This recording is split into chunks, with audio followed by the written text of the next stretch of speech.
exclusive. All the disparate academic schools of interpretations of synchronicity, and aka also called coincidences, and what are their fundamental ideology that they are using to derive to these conclusions.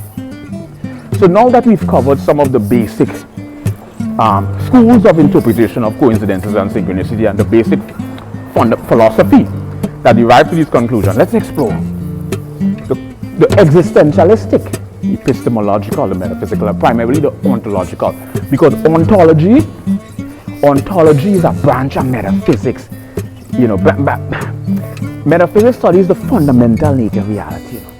You know, it takes a keen interest in mind and matter.